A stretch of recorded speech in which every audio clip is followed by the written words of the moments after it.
नमस्कार। हमारे इस खास कार्यक्रम आध्यात्मिकता से संसारिकता तक में आपका बहुत बहुत स्वागत है। मैं हूं संजय शर्मा।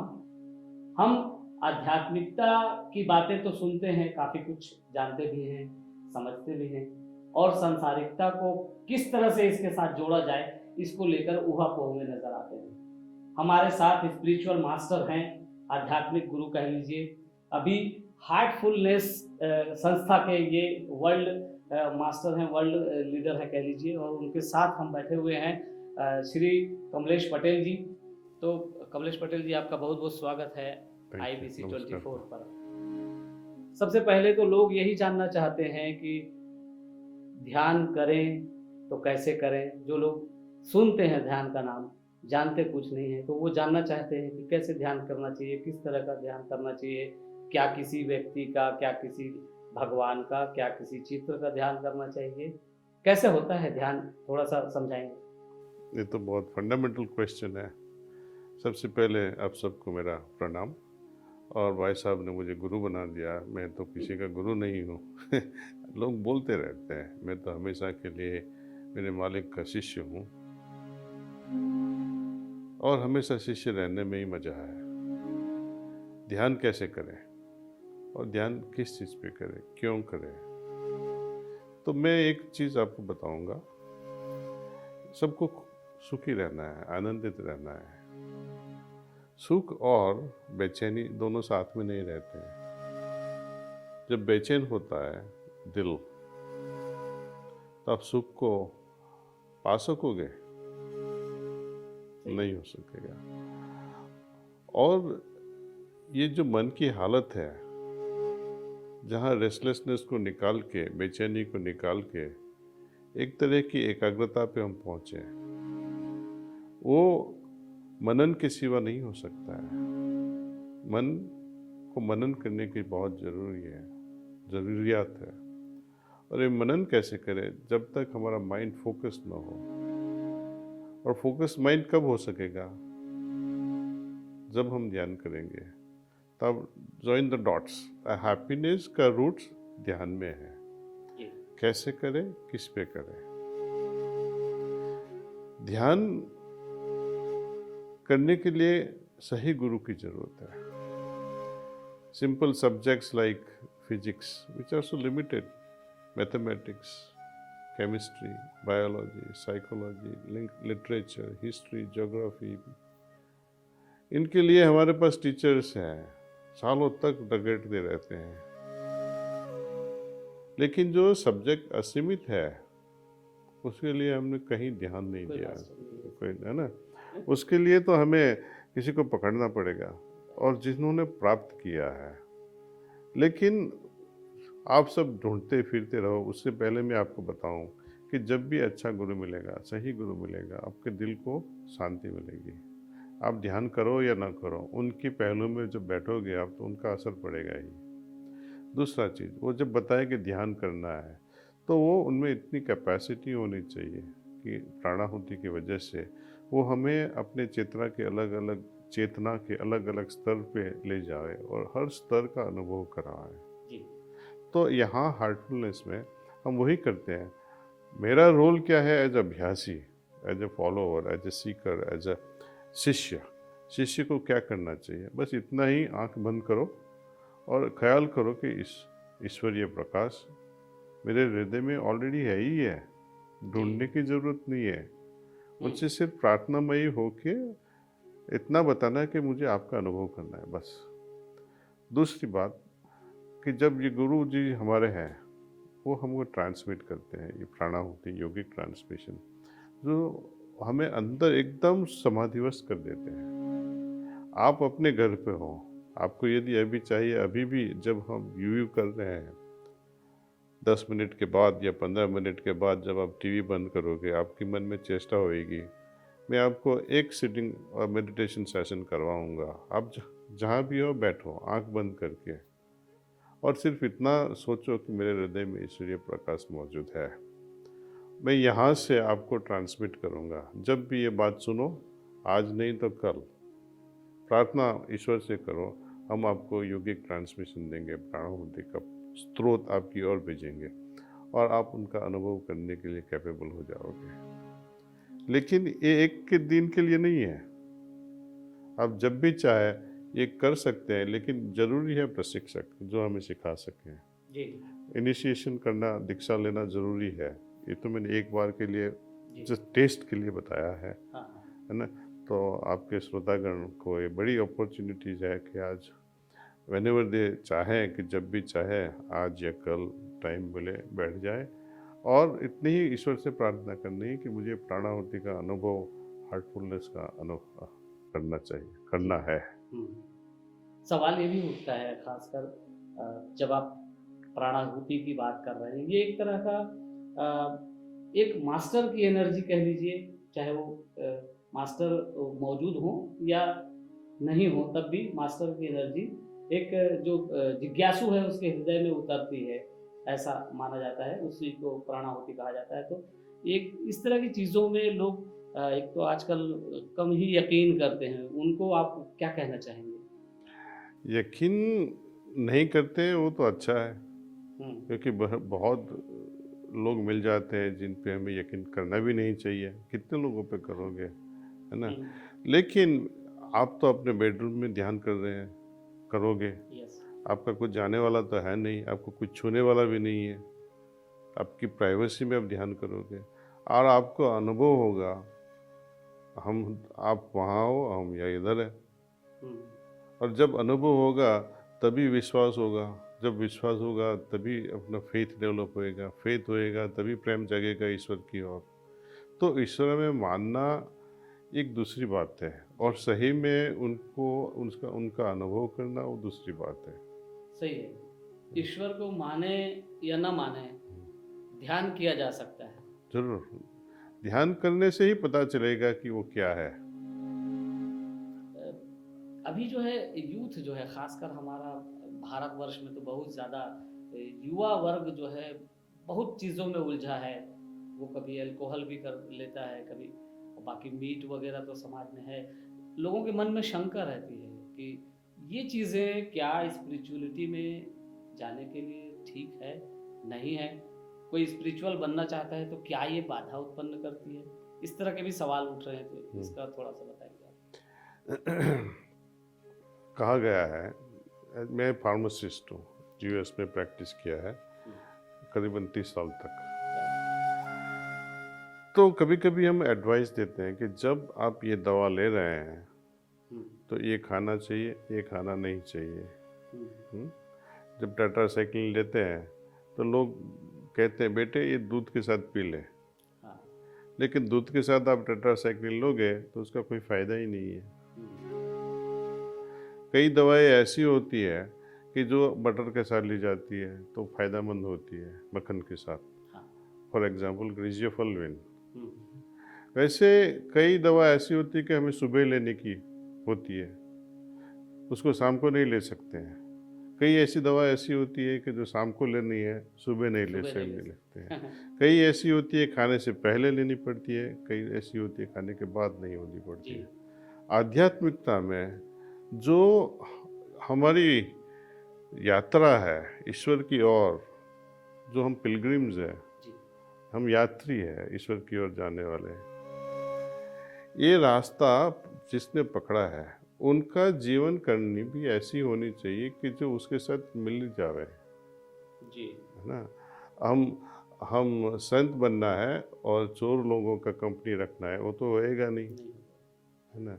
किसी की कत्ल करके खाना पकाए वो भी नहीं होएगा, है ना। किसी का घर के चोरी करके खाना खाए वो भी ठीक से नहीं होगा। तो ये सब क्लैशिंग है। जब हम ध्यान में ही होते हैं, समाधिवस्थ होने की कोशिश करते हैं, तब हमारी चेतना एकदम दिव्य की ओर चलने लगती है, एकदम शुद्ध हो जाती है। जब अल्कोहल लेते हैं या कोई ड्रग्स लेते हैं तो उससे उसका परिणाम बदल जाता है। एक तरफ आप ध्यान कर रहे हो, दूसरी तरफ ये कर रहे हो, तो ये दोनों का मिलाप नहीं होता है। एक बार ऊपर जा रहे हो फिर नीचे गिर रहे हो। हाँ, लेकिन जो भी ध्यान करेगा ना, ऑटोमेटिक ये हालतें छूट जाती है। तो हम कहते हैं जब तक पीना है पियो, खाना है खाओ, लेकिन ध्यान करो। ध्यान से देखो आपको क्या बना देता है। सही है, माने आप कोई बहुत परहेज करने की जरूरत नहीं, लेकिन अगर ध्यान रोज करेंगे, ध्यान को पता है कि किससे क्या कराना है, वो चीजें अपने आप घट जाएंगी। कर जाएंगे। ये आप कह रहे हैं। अच्छा, आज ये स्थिति है कि लोग ध्यान की बात खूब करते हैं, ध्यान की बातें बहुत सुनते हैं, आपस में डिस्कस भी करते हैं, लेकिन ऐसा दिखता नहीं कि लोग ध्यान कर रहे हैं, क्योंकि उनके बिहेवियर में, उनकी बातों में, उनके उठने बैठने के ढंग में ऐसा लगता नहीं कि ये थोड़े प्रेमफुल हैं या प्रेमपूर्ण है। आप उसको किस तरह से देखते हैं कि क्या करना चाहिए उनको कि वो बैठ भी सके, रोज ध्यान कर सके? वो तो अपनी अपनी चेष्टा पे आधारित है, और जैसे जैसे वो डेवलप होते हैं, जैसे जैसे उनका परिवर्तन, आंतरिक परिवर्तन आएगा, वो बाहर दिखाई देगा धीरे धीरे, उनकी बिहेवियर में, उनकी सोच में, उनके एक्शंस में, है ना। तो ये बहुत स्लो प्रोसेस है, हमें पता नहीं कौन कौन से स्तर पे है, लेकिन एक बार हमने निर्णय कर लिया चलो ध्यान करना है, तो हमको वो बदल के ही रहेगा। लोग बदले या ना बदले, हमको तो हमारे बारे में सोचना है, खुद के बारे में। कोई ऐसे बिहेव करे, हमें क्या पता है। सही बात है ना। इसमें एक चीज और है कि जब लोग जो है आज एक दूसरे के साथ इंटरेक्ट करते हैं, तो वो ध्यान में ऐसा कहा जाता है कि ध्यान करने वाले के साथ आप थोड़ा ज़्यादा बैठना पसंद करेंगे, लेकिन जो ध्यान नहीं करता है और बाकी चीज़ें करता है, उसके साथ थोड़ा कम बैठना पसंद करेंगे। ऐसा होता है क्या? ये तो स्वाभाविक है, जी। जरूर होता है। जैसे आप फिल्म में जाना है और दूसरा दोस्त बोलता है मैं नहीं आना है, मेरे को और कुछ करना है, तो कॉन्फ्लिक्ट होता है। जब भी कॉन्फ्लिक्ट होता है तब तो मज़ा नहीं आता है ना। जो सात्विक है उसको सात्विक के साथ मजा आएगा, तामसिक है उसको तामसिक के साथ मजा आएगा। सात्विक और तामसिक का जोड़ी नहीं बन सकता है।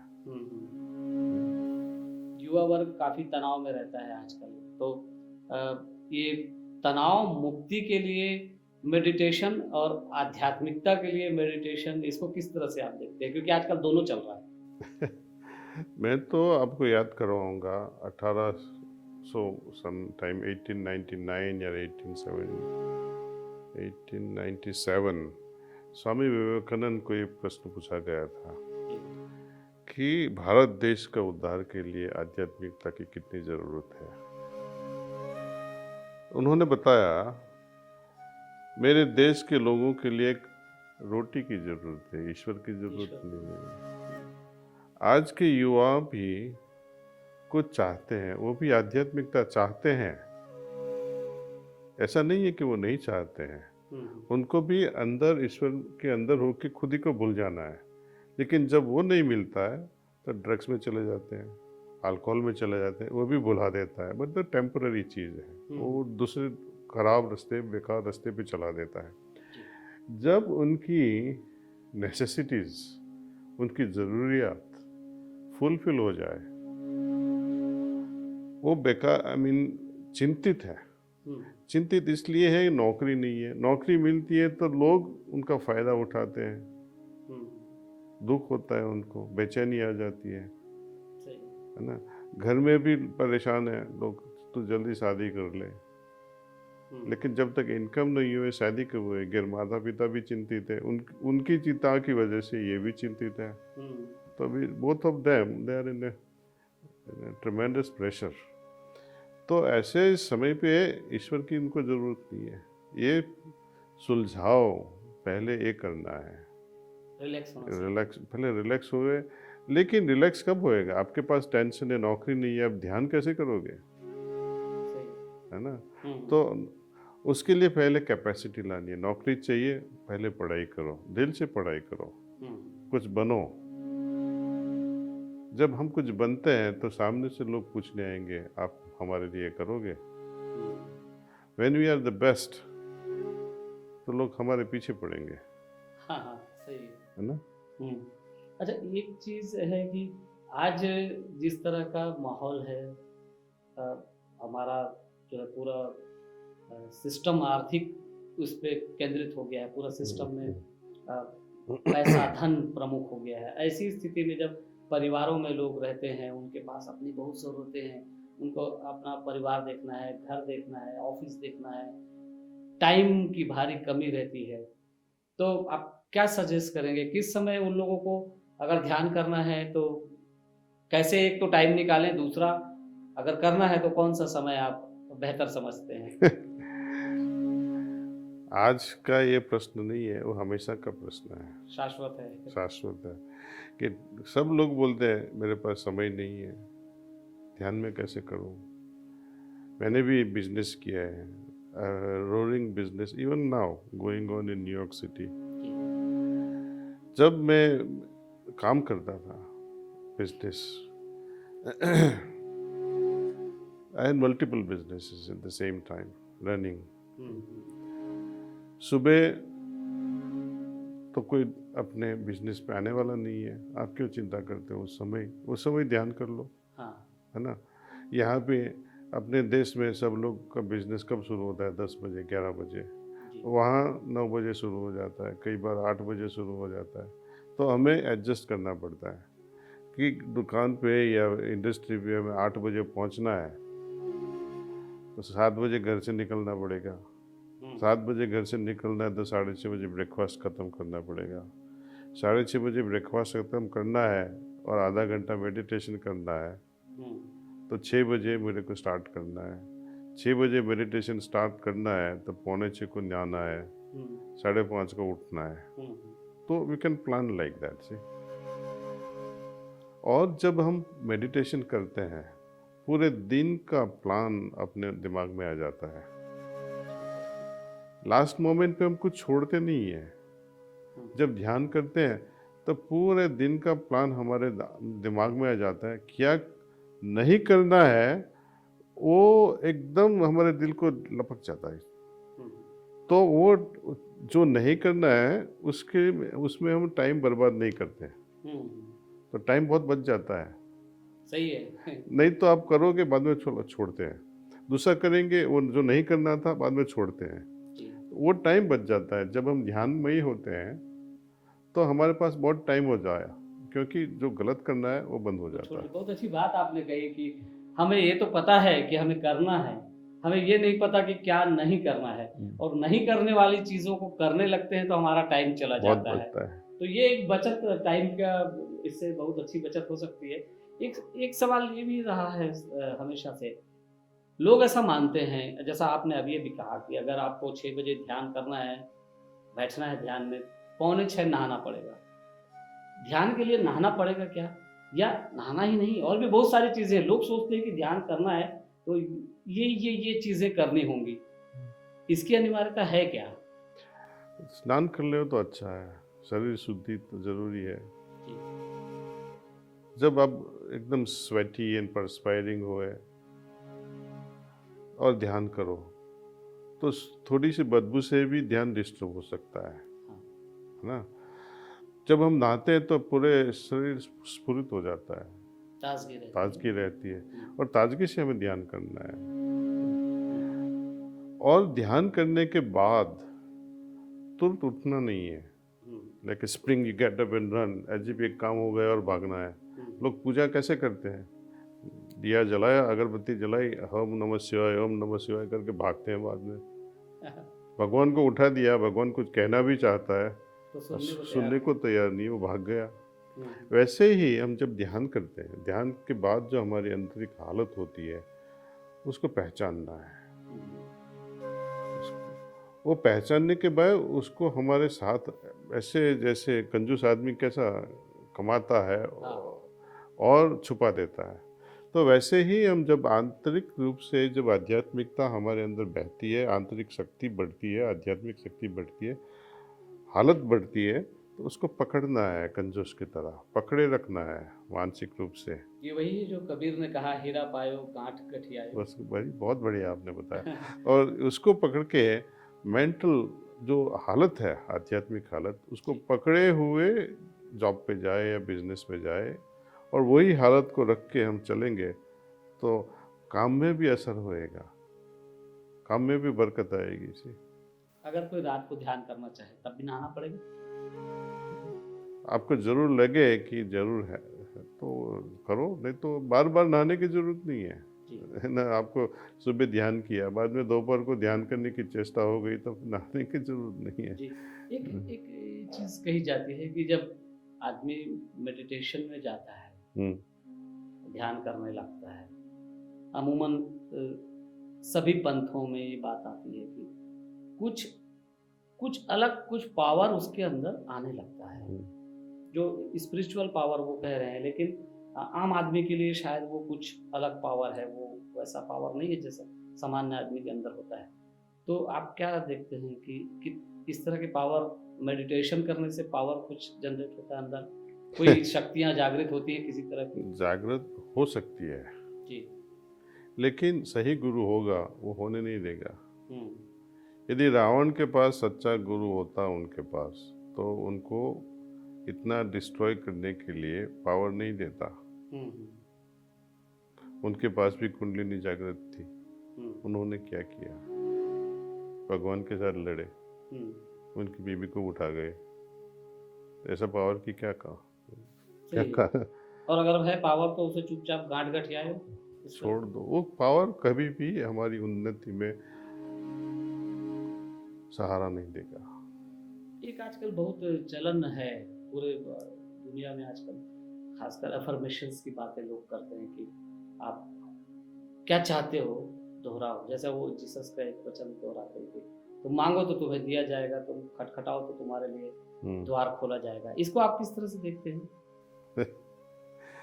कई बार हंसने के पड़ता है। हम्म, जो सर्वज्ञानी है उसे मांगने से क्या, उसको तो पता होना चाहिए, यस। है ना। हम्म, दूसरा कहते हैं कि knock the doors of heavens, they will be open to you. वो क्या भगवान देख नहीं सकता है कि मेरा भक्त आ रहा है तो दरवाजा खुला दरवाजा रख? खोला हाँ, जाएगा। ये सब दीज आर ऑल स्टोरीज, जी। है ना। अपना है कि अपने दिल को पवित्र रखो, इतना पवित्र रखो कि खुद ईश्वर आ जाए। हम्म, हमें स्वर्ग जाने की जरूरत नहीं पड़ेगी, हम्म, खुद स्वर्ग अपने हृदय में आ जाएगा जब हमारा दिल पवित्र हो। मास्टर इसमें आप जब स्पिरिचुअलिटी की बात हम करते हैं, जब हम चाहते हैं कि हम ध्यानी बने, हम स्पिरिचुअल बने, तो एक जीने का एक तरीका भी हमें अडॉप्ट करना पड़ेगा, डेफिनेटली। रहन सहन। उसके बारे में थोड़ा बताइए ना कि हमें जीवन अपना सुबह से लेकर रात तक किस तरह की एक्टिविटीज, गतिविधियां हमें करनी चाहिए ताकि हमारा जीवन भी उस दिशा में हमें सहयोग कर सके जो हम ध्यान के जरिए पाना चाहते हैं। एक तो ये अपना फर्ज दिल से संभालना है ना। हमारी जो फर्ज है माता पिता की ओर दिल से निभाना है, फैमिली की ओर अपने स्पाउस है, बच्चे हैं, उसको निभाना है, नेक्स्ट अपने नेबर्स है। वो कैसे अच्छी तरह से किया जाए, जब मुझे अंदर से पता चले कि ये करना है, ये नहीं करना है। और ये भान कब आएगा? जब हम ध्यान करेंगे तभी आएगा। हमेशा भागते रहोगे, कुछ पता ही नहीं चलेगा कि मुझे क्या करना है क्या नहीं करना है। At last minute only we are deciding things, we are not premeditative. ध्यान में ही पहले से नहीं होते हैं, इसलिए ये सब प्रॉब्लम हो जाते हैं। इसमें जब हम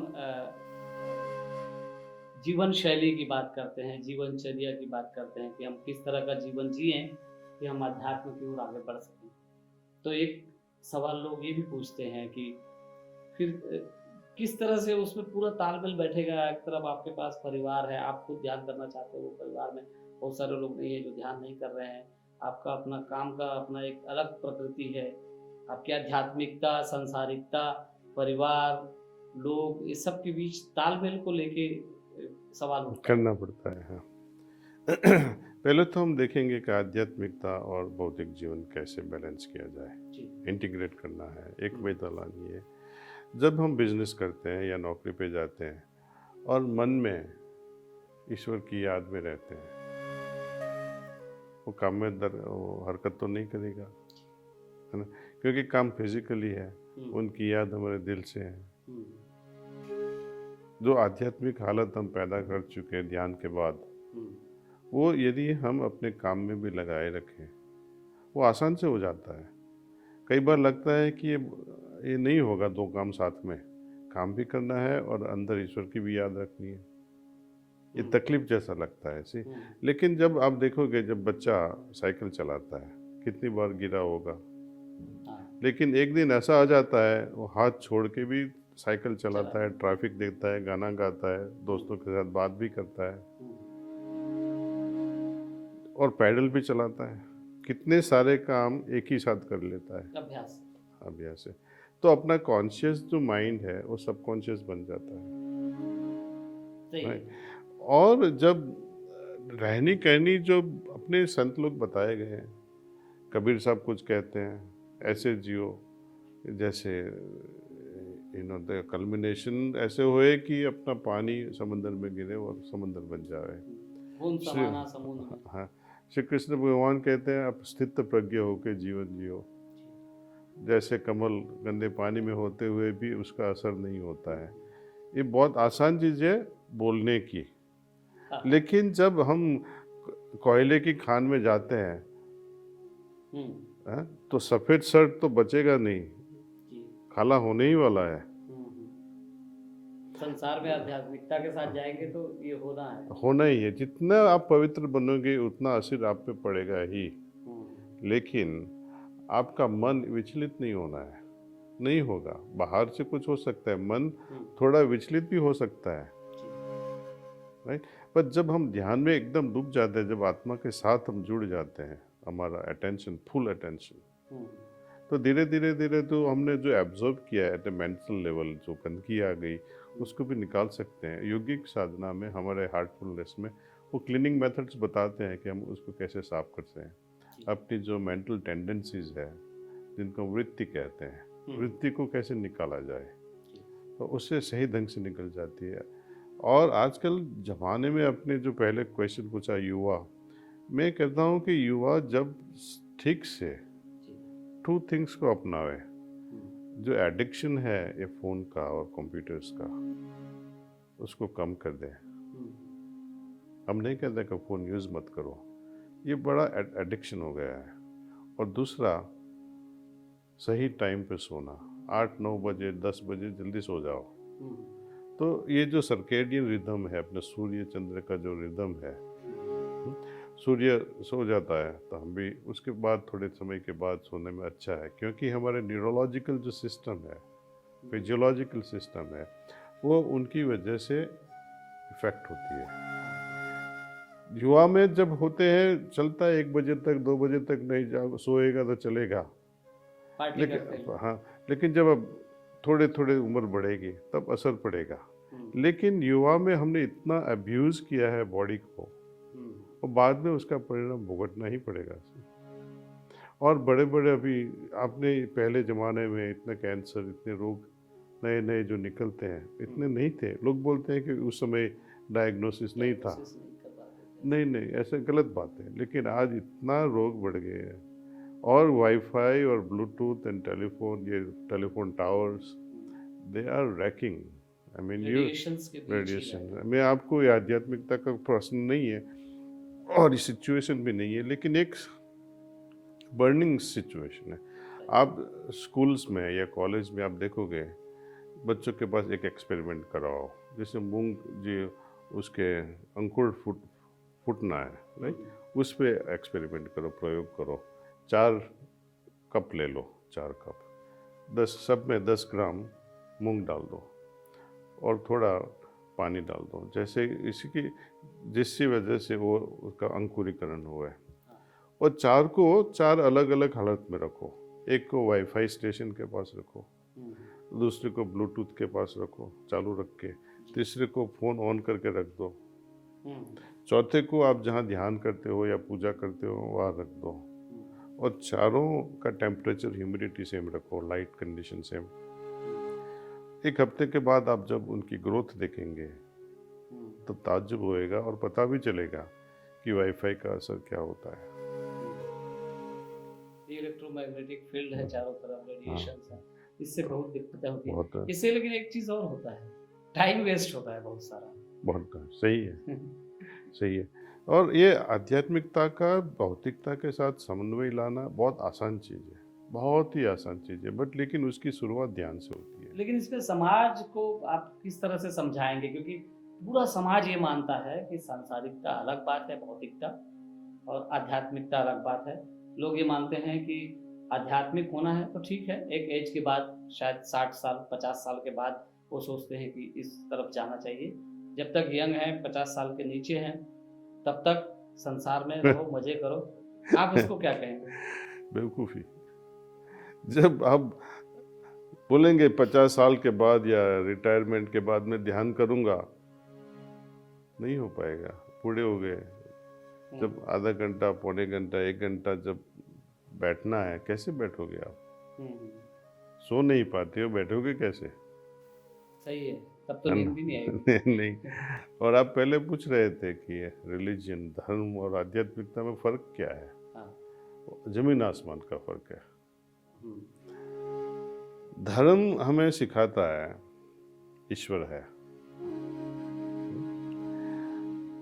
आध्यात्मिकता ईश्वर का अनुभव कराता है।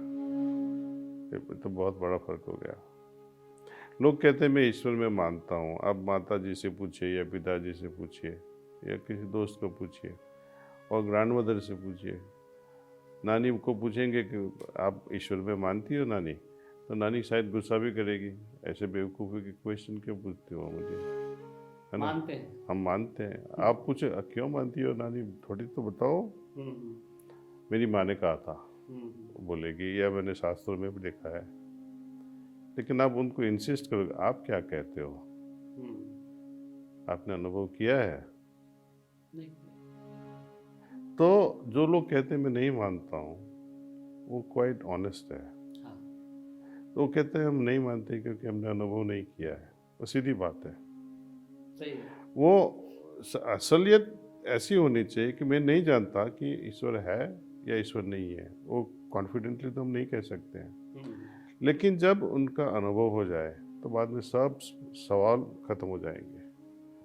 हम जो मानते हैं कि ये है, ये मानने में एक बड़ा जोश आ जाता है जब उनका अनुभव होता है।